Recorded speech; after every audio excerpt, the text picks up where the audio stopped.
اعوذ باللہ من الشیطان الرجیم بسم اللہ الرحمن الرحیم ولما اور جب کبھی واقعہ ہوتا علیہم الرجس ان کے اوپر عذاب قالو تو وہ کہتے یا موسیٰ ادع لنا اے موسیٰ دعا کرو نا ہمارے لیے ربا کا اپنے رب سے بما عہدہ اس عہد کے سبب اندہ کا جو تیرے پاس ہے لا ان البتہ اگر کشفتا تو ہٹا دے گا ان الرجس ہم سے عذاب لنؤمنن تو ضرور ہم ایمان لائیں گے لاکا تجھ پر ولا نرسلن اور ضرور تیرے ساتھ بھیجیں گے ما آقا تیرے ساتھ بنی اسرائیل کو. جیسے یہاں پہ عذابوں کا ذکر آیا کہ ان کے اوپر اللہ تعالیٰ نے 5 طرح کے عذاب بھیجے. اور عذاب آپ کو میں نے بتایا تھا کہ کیسے آتے تھے عذاب، کہ جب بھی عذاب آتا ایک عذاب 7 دن رہتا اور اتنی تکلیف میں یہ رہتے، اور پھر یہ موسیٰ علیہ السلام کے پاس جاتے اور ان سے کہتے، اور موسیٰ علیہ السلام جو تھے وہ اللہ سے دعا کرتے. اور یہ کیا وعدے کرتے تھے، عہد کرتے تھے، وعدے کرتے تھے کہ ہم، جیسے ابھی بھی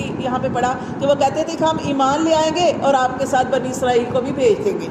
اس طرح کے یہ عہد کرتے تھے. لیکن جیسے ہی وہ عذاب ٹلتا، یعنی وہ عذاب ختم ہوتا، تو پورا 1 مہینہ یہ امن میں رہتے، اور وہ اس وقت جب سکون میں آ جاتے تو اپنے عہد کو بھول جاتے، پھر وہی نافرمانی، پھر وہی سلوک. اس طرح ان کے اوپر یہاں پہ ہم نے پڑھا کہ 5 طرح کے عذاب آئے، اور 5 طرح کے عذابوں میں یہ گرفتار رہے. لیکن اس کے باوجود جیسے ہی کوئی وعدہ کرتے اس کے بعد پھر اس کو توڑ دیتے، یعنی یہ ٹھیک نہیں ہوئے. جیسے دیکھیں ہاں یہ جو صورت پڑھ رہے ہیں اس میں بار بار یہی آ رہا ہے نا، کہ کیا آ رہا ہے بار بار کہ جب اللہ تعالیٰ کسی کے اوپر تکلیف بھیجتے ہیں، پریشانی بھیجتے ہیں، تو کیا کرنا چاہیے؟ اللہ کی طرف رونا چاہیے، عاجزی کرنی چاہیے، گڑ گڑانا چاہیے. اللہ اس لیے تکلیف بھیجتے ہیں تاکہ جب بندہ اسی میں اللہ کو پکار لے گا تو اللہ تعالیٰ بڑے عذاب سے بچا کے رکھیں گے. اب ان کے اوپر دیکھیں طرح طرح کے عذاب آئے، لیکن یہ نہیں سمجھے، یہ انہوں نے سبق حاصل نہیں کیا، تو پھر اللہ تعالیٰ نے ان کے ساتھ کیا معاملہ کیا. دیکھیں فلما کشفنا، فلما اللہ فرماتے ہیں فلما کشفنا، پھر جب ہم نے ہٹا دیا عنہم الرجس ان سے عذاب، الی اجل ایک مدت، ٹھیک ہے، وہ مدت تک جو 1 مہینہ عذاب جو تھا وہ ان سے ٹلا رہتا، ہم بالغوہ وہ مدت جہاں تک ان کو پہنچنا تھا، اذا ہم ینقصون پھر وہ اس عہد کو توڑ دیتے. ٹھیک ہے، فانتقمنا جب امن میں آتے تو عہد کو توڑ دیتے. اللہ فرماتے ہیں فانتقمنا منہم، دیکھیں اللہ تعالیٰ فرماتے ہیں ہم نے ان سے انتقام لیا.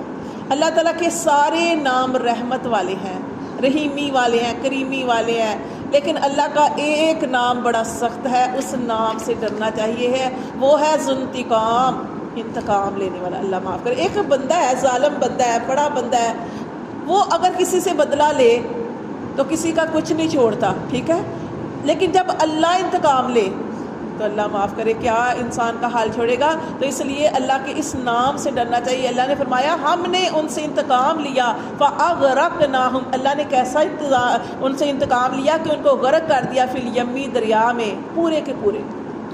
یہ بھی دیکھیں کہ پورے کے پورے غرق کر دیے، ہاں ایک بھی باقی نہیں رہا. اللہ فرماتے ہیں ہم نے غرق کر دیا دریا میں، بِأَنَّهُمْ اس وجہ سے کذبوا کہ انہوں نے جھٹلایا بھی آیاتنا ہماری آیات کو، وَكَانُوا عَنْهَا غَافِلِينَ اور نہ صرف جھٹلاتے تھے بلکہ اس سے غفلت بھی برتتے تھے، غافل تھے. پھر اللہ فرماتے ہیں وَأَوْرَثْنَا الْقَوْمَ الَّذِينَ ہم نے وارث بنا دیا اس قوم کو وہ جو کانو تھے یستضعفون وہ کمزور جانے جاتے تھے، مشارق الارض زمین کے مشرق میں، ومغاربها اللاتی اور اس کے مغرب میں. بارکنا اللہ فرماتے ہیں وہ مشرق اور وہ مغرب، بارکنا فیہا جس میں ہم نے برکتیں رکھی. اب اس سے یہاں سے جو مراد ہے نا مشرق اور مغرب، اس سے مراد شام اور فلسطین ہے. دیکھیں یہ کتنی بڑی اور کتنی پیاری آیت ہے کہ اللہ فرماتے ہیں کہ ہم نے ان کو غرق کر دیا اور ہم نے بنی اسرائیل کو مشرق اور مغرب کا وارث بنا دیا. کس کا؟ شام اور مصر کا. اب دیکھیں جو یہ مصر تھا اس میں کون رہ رہا تھا؟ فرعون، ظالم بادشاہ، اس کو اللہ تعالیٰ نے کہا غرق کر دیا دریا میں. اب شام جو ان کا اپنا ملک تھا، بنی اسرائیل کا جو اپنا ملک تھا، وہاں پہ کون تھا؟ ہم نے پڑھا نا کون تھا وہاں پہ؟ نہیں، جب وہ اپنے ملک کو آزاد کروانے گئے تو وہاں پہ کون سی قوم تھی؟ یہ تھی قوم عمالقہ. اب یہ دیکھیں یہاں پہ فرعون تھا اور وہاں پہ قوم عمالقہ تھی، اور دونوں ہی سخت تھے، دونوں ہی انتہائی سخت تھے. اور اللہ تعالیٰ نے فرعون کو دریا میں غرق کر دیا، اور قوم عمالقہ وہ اتنی اتنے بڑے بڑے لوگ تھے. اور جیسے میں نے آپ کو بتایا تھا کہ ایک دن موسیٰ علیہ السلام نے اپنے چند ساتھیوں کو بھیجا تھا ان کی طرف کہ وہاں پہ قوم مالکہ جو ہے یعنی کہ وہاں پہ شام پہ جائیں اور جا کے دیکھیں کہ وہاں پہ کون لوگ آباد ہیں. تو وہ وہاں پہ کچھ لوگ گئے. تو وہاں پہ جب گئے تو وہاں پہ ایک باغ میں چلے گئے. تو باغ میں گئے تو باغ میں انہوں نے دیکھا اتنے بڑے بڑے انگور, اتنے بڑے بڑے انگور, اور ایک انگور اتنا بڑا تھا کہ کتنے ہی لوگ اس کو کھا لیتے تھے. تو اب یہ قوم کتنی بڑی ہوگی, کتنے اونچے لمبے اور قد کے اور کتنے بڑے بڑے یہ لوگ ہوں گے کہ ان میں سے ایک آدمی نے یہ 12 لوگوں کو بھیجا تھا, 12 کو پکڑ لیا. ایک آدمی نے 12 کو پکڑ لیا. اور اچھا ان کے ساتھ انہوں نے کیا معاملہ کیا کہ ان 12 سرداروں کو قوم مالکہ نے کیوں چھوڑ دیا, قوم مالکہ کے لوگوں نے کیوں چھوڑ دیا. اگر وہ چاہتے تو ان 12 کو مار دیتے, 12 سرداروں کو جو موسیٰ علیہ السلام نے بھیجا تھا, لیکن نہیں مارا. کیوں نہیں مارا؟ اس وجہ سے تاکہ یہ اپنے موسیٰ علیہ السلام کی طرف جائے, اپنے نبی کی طرف جائیں اور ہمارے حالات جا کے بتائیں کہ ہم کتنے طاقت والے لوگ ہیں. لیکن اللہ تعالیٰ نے قوم مالکہ جو تھی اس کو بھی ختم کر دیا.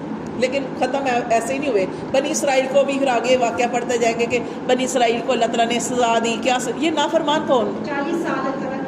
40 سال وہ کیا کرنے لگے تھے جب ان کے دل میں اتنا خوف بیٹھ گیا تھا قوم مالکہ کا کہ انہوں نے آ کے کہا تھا کہ موسیٰ علیہ السلام ہم تو لڑائی نہیں کر سکتے اس قوم کے ساتھ, تو لڑو, تیرا رب جو ہے وہ ان سے لڑے. تو پھر وہ فتح ہی نہیں کر سکے. 40 سال بھٹکتے رہے اور یہ اس کو فتح نہیں کر سکتے. تو پھر فتح نہیں کر سکے تو پھر اللہ تعالیٰ نے یہاں تک کہ یہاں پہ مصر میں ہی موسیٰ علیہ السلام بھی اس دنیا سے چلے گئے, ان کا بھائی بھی چلا گیا, جتنے بڑے بڑے لوگ تھے سارے چلے گئے. اور باقی آگے ان کی نسل اور پھر جو آگے یوشع بن نون اور کالب, یہ 2 شخص تھے جن کو سردار بھیجے تھے نا 12, ان میں سے یہ 2 شخص یوشع بن نون اور کالب یہ جو تھے ثابت قدم رہے تھے. انہوں نے کہا تھا کیوں نہیں ہم فتح کر سکتے. اللہ تعالیٰ نے ان کو زندہ رکھا اور ان کی پھر وہ امیر بنے اور پھر آگے ان کے جو نا اللہ تعالیٰ نے ان کو فتح عطا فرمائی تھی. تو دیکھیں اللہ تعالیٰ فرماتے ہیں کہ اللہ تعالیٰ نے ان کو وارث بنا دیا مشرق کا اور مغرب کا, یعنی شام اور فلسطین کا. وہ شام اور فلسطین اللہ تی بارکنا فیہا جس میں اللہ نے برکتیں رکھی. وہ کہتے ہیں نا شام میں فلسطین میں دیکھیں نا کتنے انبیاء کرام جو ہیں ان کی قبریں موجود ہیں. اللہ فرماتے ہیں وَتَمَّتْ کَلِمَاتُ اور اللہ نے پورا کیا کلماتُ وعدہ ربک الحسنی تیرے رب نے اپنا وعدہ پورا کیا. کون سا وعدہ؟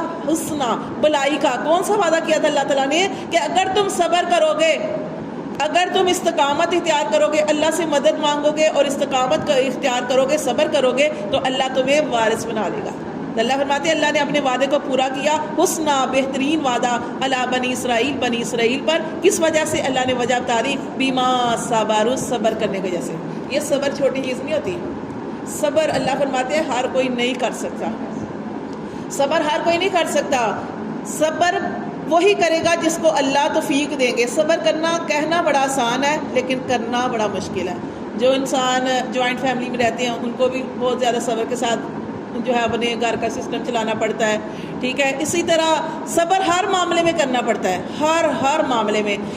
کہیں آپ کو اللہ تعالیٰ حالات میں ڈال دیتے ہیں, بیماری میں ڈال دیتے ہیں, یا کوئی پریشانی آ جاتی ہے اس میں بھی صبر کرنا پڑتا ہے, یا بعض دفعہ سخت قسم کے انسانوں کے ساتھ ہمیں چلنا پڑتا ہے اور ان کے ساتھ بھی صبر کرنا پڑتا ہے, ٹھیک ہے. تو اس لیے اللہ فرماتے ہیں کہ ہم نے کیوں وارث بنایا؟ صبر کرنے کی وجہ سے. تو صبر جو ہے, جو انسان صبر کرتا ہے اللہ تعالیٰ اس کو کامیابی عطا فرماتے ہیں. اللہ فرماتے ہیں وَدَمَّرْنَا اور ہم نے برباد کر دیا مَا كَانَ يَصْنَعُ فِرْعَوْنُ جو بناتا تھا فرعون بناتا تھا, جو فرعون بناتا تھا وَقَوْمُهُ اور اس کی قوم بناتی تھی وَمَا كَانُوا يَعْرِشُونَ اور جو بلند محلات بنایا کرتے تھے. کیا بناتے تھے؟ یہ کارخانے, عمارتیں, یہ بلند محل بنایا کرتے تھے. اللہ فرماتے ہیں ہم نے سب کچھ تباہ کر دیا.